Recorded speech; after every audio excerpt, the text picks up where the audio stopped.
Learn how AI can increase your lead generation efficiency. Watch this video to see how we help our clients generate leads.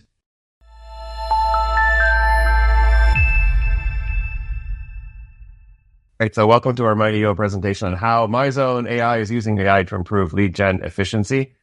Disclaimer, this field is constantly changing. So what you see now is like completely different than what we were doing 3 months ago, and will be completely different about what we're doing in 3 months. But I just wanted to show you how many different layers and how messy and confusing it is to pull them all together. There's a lot going on. I do think the future will be much easier. I think it'll all be consolidated into more bigger platforms that handle everything, but we've got lots of different use cases to go through. So what we'll be covering today is everything from drip email, sort of AI-enhanced drip email messaging, how we use LinkedIn and enhance that with AI, how we use custom chatbots to filter out high-volume leads, how we're using AI to improve performance of Google Ads, how we're using AI to automate lead qualification process. That's fairly new. We just started that a few days ago. And how we use AI A/B testing and supporting our landing pages, improving conversion rates. I also started adding a few things around sales, like once you've got the leads and you're actually pitching and closing. And then we're going to have Ruben will be presenting some of the future tools that he's currently researching. I'm also going to bring over my little ChatGPT window. It will slide over here for examples in a second. All right. So first of all, just a little quick thing about me. We're a digital transformation agency. We help small to medium businesses scale up. Our slogan is scale up smarter. Smart being emphasis on AI, but it's for some of these things are not AI. They might just be old school if-then statements or connecting an API from here to there using Zapier or Make.com. So it's all smart tech, but not necessarily all AI. So how many of you here have already played around with Apollo? Raise your hands. Oh yeah, it is a very powerful tool. And I'm going to show you first how we were using it and then how we're starting to use it now. So Apollo.io, you can go out there. First thing we do is build segments. So this is an example for a client who wanted to target plastic surgeons in North America with a specific message. We can quickly go through their database. We pay $99 a month for access to this tool, and you can get all sorts of crazy data. And so building custom audiences using a tool like Apollo. Apollo is the best one that I found. There's others like ZoomInfo and more. This is the one I love, and most marketing agencies are using this. So this is where we kind of get the data, and we can segment that into buckets. Once we have our buckets of data, we would do automated outreach, and we can set the outreach messages to go in specific journeys. So we can have journey 1 for plastic surgeons, and we can create 3 or 4 variants of that. And that's where AI really comes in handy.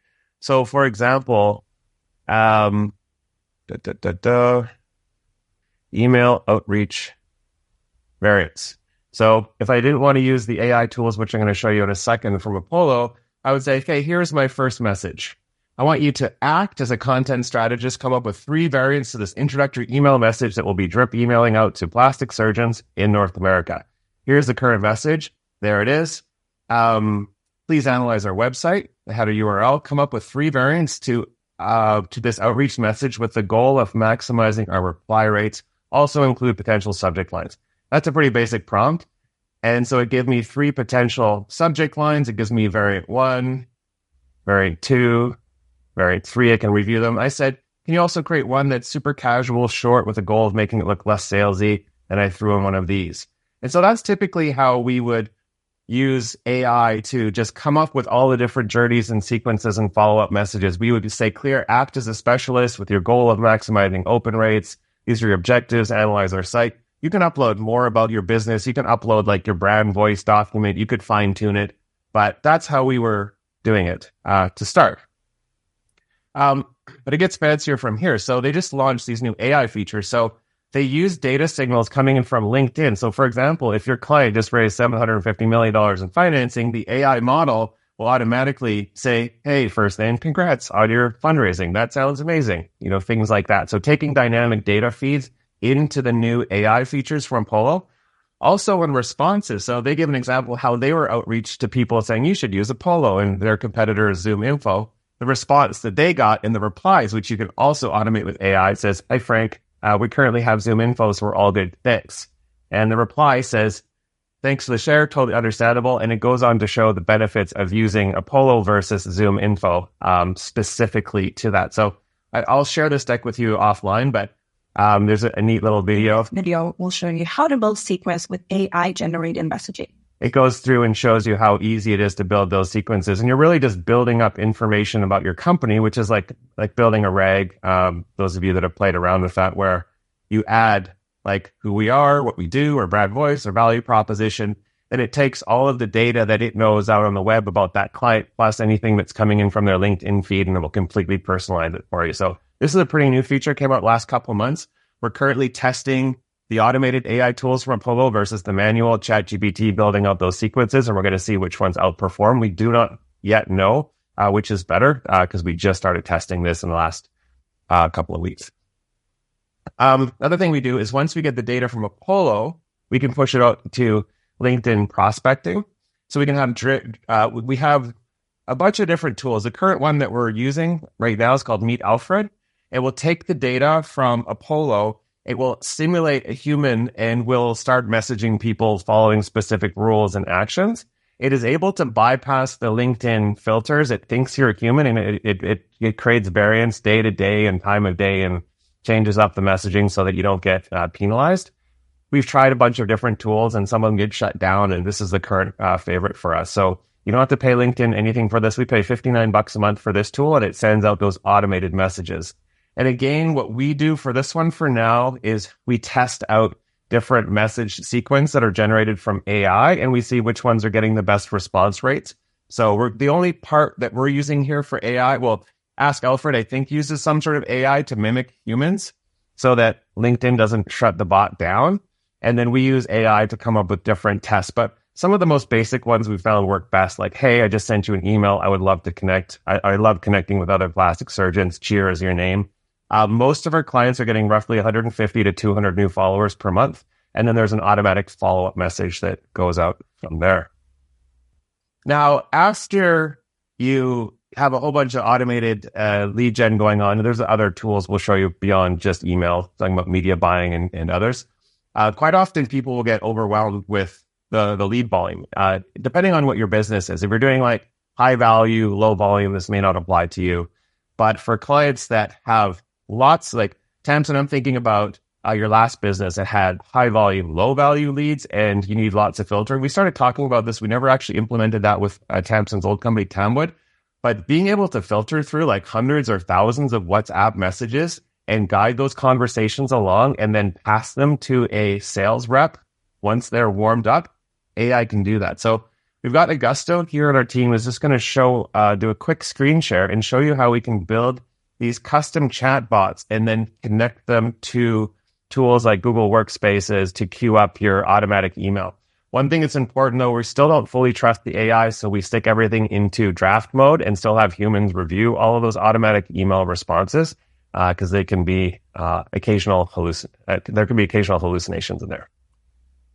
Thanks, Mike. Hi, everybody. So I'm going to quickly show you this example that uses MyZone AI Chatbots. That is our native custom platform for AI chatbots. So we have this customer support chatbot that is trained on our FAQ, our business FAQs. It has our brand voice, so it can answer customer questions on a landing page, for example. Here we can also embed it on our website. And let's say you're saying, hey, I want also my chatbot to answer questions that come over email. So what we did here is using the Chatbots API and Make.com, we can create an integration that monitors your Gmails, sends the question to your chatbot using the API, and put the answer into a really nice formatting into a Gmail draft. So when you get up in the morning, instead of having tons of unread emails, you have tons of already ready for your revision drafts. Not this one, for example, this one that has a really nice formatting, a really complete answer to your potential client.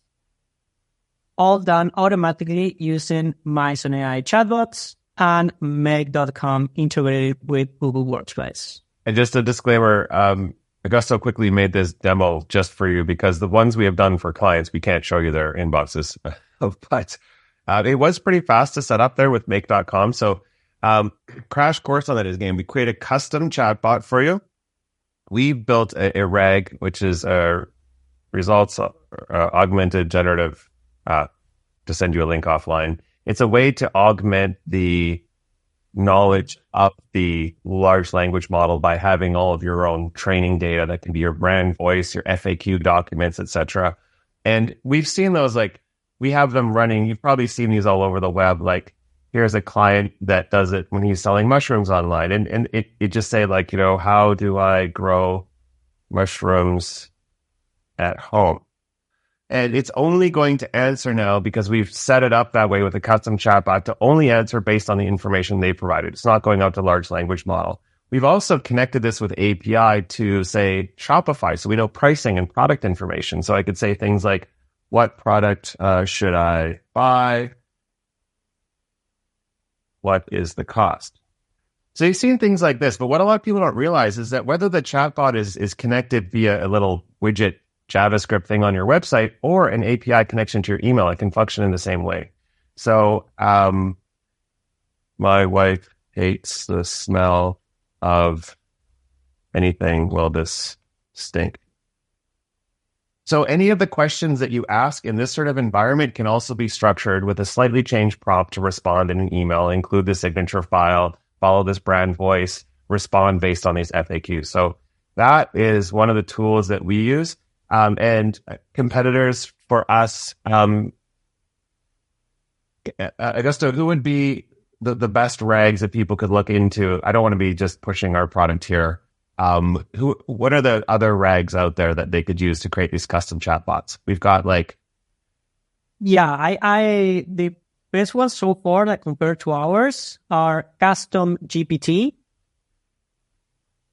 Custom GPT.ai. AI, Yeah. Another one is Sort of an example. Yeah, and you can really research what these are custom GPT. So you can customize a GPT, and then we connect it with a Make.com or a Zapier workflow automation directly into Gmail. Now, yes, there are some native tools within Gmail and Gemini, and within Outlook, you've got the Copilot, what have you. But we started doing this. We felt we had more control over those systems. And I've personally tried out Gemini, and I didn't find it was working as well as these tools. And plus, when you can build a customer support automation tool for your website, you can then take all of that same structure and just connect it with one API to Gmail and with a slight change to the prompt, and it works all at the same time. Whereas what you set up within Gemini is not going to support you with a chatbot on your website. So that's typically what we do to filter that out. And again, this is ideal for high volume, low value when you need to really filter things out. And we're still in the human review required stage of AI. Give it a year or two, and we'll be removing humans from everything. Next thing is Google Ads for lead generation. I mean, we do so much. We do automatic ad copy generation, text and image variants, keyword research. We do automated reporting, automated strategy, automated analysis. I mean, I could go into this for a long time, but because this is a quick one, maybe message me if you want specific questions, or even ask ChatGPT, how can I do these things? Here's an example I did for, you can even just ask AI, like, what are all the different ways that you can use AI to improve the efficiency of your Google Ads campaigns, automatic copy generation, coming up with new diverse ad copy variations with goals, kind of like what you saw the email outreach variants. Keyword optimization. We can even upload spreadsheets of keywords and find negatives, and it's freeing up so much time, and we are able to spend more time on the parts of the businesses that we can't automate for our clients. So it's really helping with efficiency, but there's so much. The automated analysis, we have an API connection from Google Ads that goes into our Slack channels. It gives us weekly reporting data for all of our clients, and it compares that with a strategic plan, and then it analyzes them both. We actually have the strategic plan is automatically created from a client questionnaire and a whole bunch of different bots that are going out. So The questionnaire is automated, the strategy is automated, the reporting is automated, and it compares the strategy and the reporting and gives us the automated analysis. So we're approaching probably 30-40% automation within Google Ads, and we're striving towards 90% in the next couple of years. So a lot's happening within Google Ads itself. But the most important thing, and this is probably the biggest win, because we audit a lot of client businesses, and most people, when they're doing Google Ads, a lot of companies in EO are B2B lead gen. I would say 70% of people I speak to at EO are the same way. And what they tell Google Google has this smart bidding AI. It's old school machine learning that will say, hey, you got a conversion here. I'm going to look at the characteristics of that conversion. They're in Vancouver. They're between the ages of this and that. And they start to collect data over time, and they'll find common lookalike audiences and then use that data to go find more people that are similar to those audiences that are converting. That's sort of how smart bidding works. And you can set things like, so give me a target cost per lead. I want to spend $180 per lead. It will go out and do that. But the biggest mistake we see people doing is they're not actually using the AI that Google has because, well, they are, but they're telling Google to get more of the wrong people. So sales follow a funnel like you have your visitor, then you got a lead. This is typically called an unqualified lead or UQL. A marketing qualified lead, we filtered it out based on some marketing criteria. A salesperson has filtered it out, or it becomes an opportunity, then it becomes a customer. The key for success and a huge step forward is when you can move the primary conversion pixel deeper and deeper into that sales funnel. You can tell Google, don't get me more unqualified leads. Like when someone fills out a form and hits submit and you got your conversion pixel there, if you report that to Google, Google's going to get you more of those people, even if it includes crap, if it includes spam, if it includes unqualified leads. You have to move the pixel one level deeper at minimum. The marketing qualified leads, where you remove your spam, you remove the crap, and you're just people like, this looks like a good lead. Now, what determines if you can go one level deeper to a more qualified audience? It has to do with the volume. The AI needs at least 15 conversions per month within that bracket in order for it to be statistically significant enough that AI knows what to do with it. So if you have more than 15 new client acquisitions per month, that should be your primary conversion pixel, not your leads up here, because the quality continues to improve as you go down the funnel. So make sure you're visualizing your funnel, move that pixel as deep as data permits. That's minimum of 15 conversions per month. And then what we do is we connect the data from Google Ads using Zapier, and we actually have these spreadsheets that we create because it's easier to connect the spreadsheets than the CRMs. So all the data from the forms will go to a spreadsheet and into your CRM. Then we do automatic lead scoring. I'll show you on the next slide.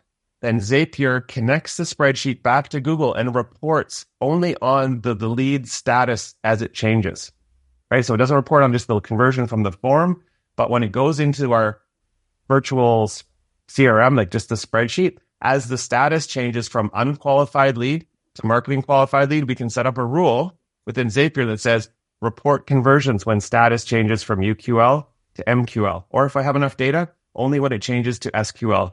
Then it reports it back. It has all the data that Google needs, and it gets you more of those people from further down the funnels. And that will allow Google Smart Bidding AI to do the right thing.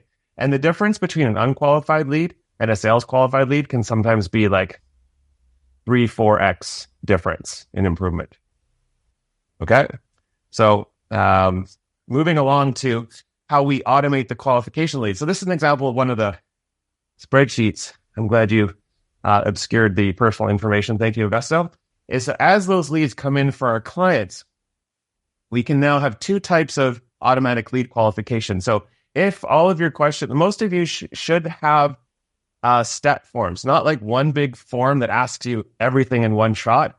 Step forms typically perform better in terms of conversion rates. And those step forms should ask specific questions so that, Mike, you're a leadership consulting company, you want to know how many employees do you have? And what are you looking for? What's your budget? And there's a bunch of yes, no, if, else type questions that will tell you this is a qualified lead. And if you do that, well, you can just get AI to write a complex if statement for you that will automatically convert the leads to a specific lead type based on the answers to those questions. That's when you got really structured data.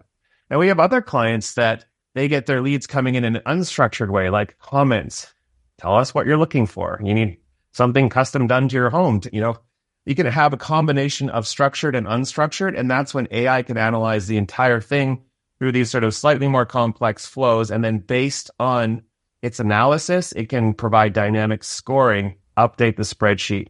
And when that spreadsheet is updated again, passes that information back to Google so Google can get you more of the right types of people. So don't treat like all leads have slightly different values, and we want to score them dynamically, especially if you have high volume. And so this is how we do the dynamic lead scoring. All right, we'll get into landing pages. So we use unbounce.com to maximize conversion rates for most of our clients. I'd say 90%. We've seen cost per lead drop as much as 300% with customized landing pages. Now, Unbounce does have some built-in AI copywriting tools, which we don't currently use. But just like, here, I give you an example. Landing page optimization example. Okay. So I can say, for example, can you and these can be saved as, if you're playing around with custom GPTs, you can save these, have your custom GPT on the left-hand side. It has your brand voice and your goals and act as to make it easier. And say, here's the existing landing page. I want you to act as a copywriter who specializes in conversion rate optimization, analyze this page, come up with a new page variant of that text copy that we can A/B test using Unbounce software. With a goal, I didn't say it, but it's implied here, with a goal of maximizing conversion rates. And so it goes through and analyzes that page. It was processing it and telling me what's good and what's bad. And it gives me all sorts of options for proposed variant changes. And then we would go back into unbounce.com where we can clone the page, test out those new variants, split test the traffic 50-50, and see which one is performing better. Now, I haven't tested the AI copywriting features that are built into Unbounce, but I'm guessing it's very similar to what I sort of showed you in that more manual way. We've also found we can take screenshots and upload those images and ask us for conversion rate optimization recommendations on a visual perspective, or to go through and say, analyze this page, and looking at this list of the top 50 conversion rate optimization opportunities, let me know which ones are missing from this page and which ones I should consider including. The obvious stuff is, you're missing a phone number. I don't see testimonials. Your call to action isn't super clear. But then it gets into lots of little nuances as well. So we do a lot of the CRO strategy comes from AI. Then getting into the final section here, beyond that. So, okay, now you got your sales teams on a call. I haven't tested this out. I've heard from others that this is good, but you can have your sales team's performance monitored with tools like Chorus, where it will listen in, and based on the strategy that you have, like everybody has sort of like unique sales process, and you want to make sure your salespeople are following it. Tools like this will automatically score your sales team and say what they're doing good, give them a score, tell them how they can improve, and give you insights. And you can correlate that data with their sales performance. So that's an interesting tool we're starting to test. Also, not AI, but we highly recommend that you do continue to keep your leads warm. Even once they've converted and been passed to a sales rep, we still want to hammer them hard with remarketing ads all over the web so that they think that you're larger than life and they're more likely to convert. Also, we highly recommend that you automate drip email journeys. So as somebody comes in as a prospect, you can have like a welcome journey that says more about behind the scenes, your products and services, your founder story, your brand promise, your guarantees, whatever, so that when they get on that call with your sales rep that was booked for 4 days later, they're seeing your ads everywhere, they've seen multiple emails, and now they're speaking with the sales rep. And then finally, we've completely automated our proposals and our agreements. We can take our proposal templates. We can create, like this is an example of it's almost identical to a sales proposal. Well, each section can be a variable, and that variable can have a specific prompt that is automated. And so it goes through and can customize this section based on data that I have on each client. So we're able to automate proposals and agreements the same way using those automated workflows. And the last section, I wanted to introduce you to Ruben, who's on our AI research team. He's constantly testing out the latest tools. We're really close to nailing the voice side of lead generation, like having phone conversations with these AI agents. And so he's on the cutting edge of the latest tools that he's testing. Ruben, you want to walk us through some of the things that you're digging into these days? So thank you for the introduction, Mike. I'm happy to be here and share some of the research and what we've been exploring for AI use cases within sales. So one of the main themes has been the combination of generative AI, automation, and data analysis under the same products, which has brought some new solutions to the market. And the main ones we're looking at are sales agents and voice assistants. And we have 2 demos that we could share over here. All right, so for doing a live demo, I'll basically go through this tool and SimFlow, which has a better live experience. But basically, these voice assistants, they allow you to, with even AI Copilot, to draw up a sequence of steps, and you can basically tell your voice assistant what should perform on every interaction. So if I may show here, it might be failing me now. All right, here I have the step name and what the agent should do in this step. So specifically ask for challenges or goals within the business. And here it's in the context of an AI assistant making a call to your clients that have maybe sign up on a form on your website. Or request a callback. Yeah. Yeah, and have asked for to be called by your AI assistant. So for tools such as these, you would enable the multiple steps and add prompts, and then you would set up the agent. In the example you can see here, I would start the meeting, but I would have to leave the Zoom call. So we'll jump instead to SimFlow, which offers a similar experience, but through a different workflow. It's also very simple to build with no-code tools, which use multimodal AI, generative AI and automations.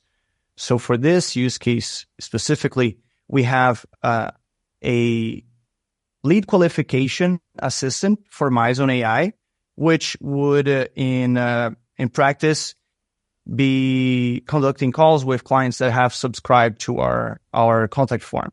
You could configure the AI and the voice to any configuration you want, even the tone of voice. It can be from the US, from Australia, or the UK, and fine-tune other aspects of your assistant, as well as specifying the script over here in the prompt section.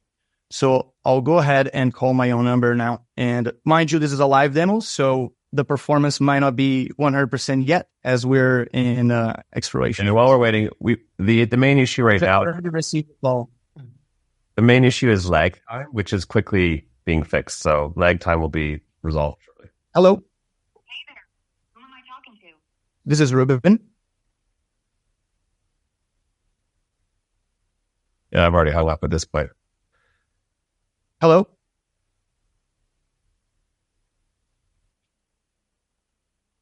Yeah, unfortunately, sometimes it's going to fail the live demo, but I do have a recording showcasing, and it basically goes through the script.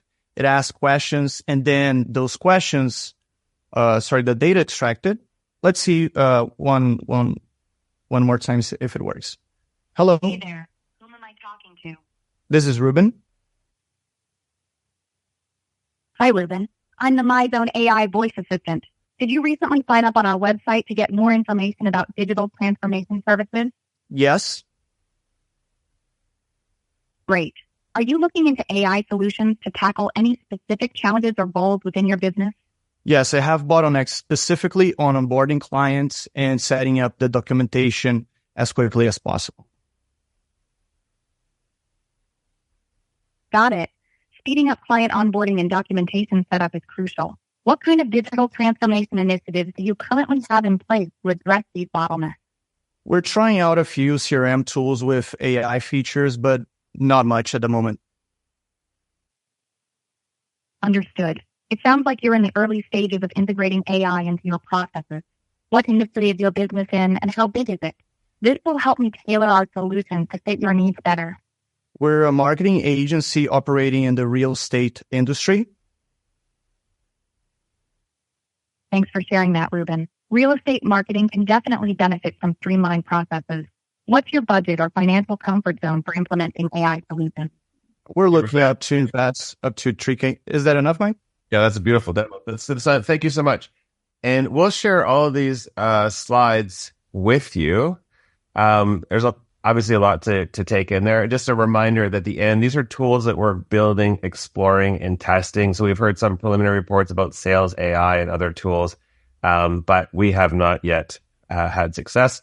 Here's my contact info if you don't have it already. A QR code, you can scan me for my LinkedIn, but I think you all have me already on WhatsApp. So, but yeah, just a recap from the top. Everything that we're playing around with is automatic drip email, LinkedIn messaging, custom chatbots to filter out high volume leads, Google Ads to just improve efficiency of Google Ads. And most importantly, it is connecting the CRM data and dropping deeper down into the quality of leads, reporting that back dynamically using tools like Zapier and Make, dynamically qualifying leads so that the sales reps don't have to go through and assess every lead and say whether it's good, bad, or amazing, getting AI to do that for you, and using AI to improve the conversion rates of landing pages, and then moving into the sales process. Tool support as sales reps would be automated proposals, automated agreements, and automated analysis of the quality of calls and adhering to your sort of best practices and scoring. And then getting into future tools, we're playing around with things like automated voice assistants and callback numbers. And there's a bunch of other tools that you can look into. So lots to hit you with. I'm hoping you guys have got a ton of questions for me. Let's go with the questions. Hey, Mike, that's a lot. Thank you, first of all, though. That's great. It's super exciting to see where everything's going. And that's a lot of ways that we can use AI, a lot of applications. What would you say is the easiest place to start of all those things? What's the lowest hanging fruit? I think like just using ChatGPT to create a custom GPT for specific purposes. So it's so... How many people here have created custom GPTs? Raise your hands. Okay, I'll show you really quick right now how to create a custom GPT. This is where I would recommend you get started. I haven't created a custom GPT in a long time. This is embarrassing, so hopefully I still know how to do it. So I think you press this button, Explore GPTs, and then click Create. And you can say, this is where you can load it up with a bunch of information. Say like, you could add your brand voice document as an attachment. And you say, I want you to help me come up with new creative copy variants for a specific page. Like you can set all these objectives and goals and brand voice and related documents, your FAQ lists. When you have your custom GPTs built, that is like the best place to get started. And then you can feed data into a custom GPT and it's much more efficient. So instead of me having to say like, here's my prompt and I have to copy it from a spreadsheet and paste it and add all this information, I can just come along and put in the URL. And it knows to analyze the URL, to come up with 3 variants and to adhere to all of these criteria. And it just makes it more efficient. So creating custom GPTs to speed up your workflow, that's step 1. I think step 2, where things start to get a bit more fancy, is when you connect your custom GPTs to APIs for dynamic data. And so if we go back to those GPTs, when you're creating a GPT, my AI strategy planner GPT, you can go in and configure them and you can see like all of the data and associated files that have been attached to it. And so when you're in a GPT, you can also switch from create mode to configure. And within configure, you can see everything that it automatically creates for you just by like you have a voice or just a text conversation and it builds the custom GPT for you. But then you can upload associated files. This is where you go to like level 2.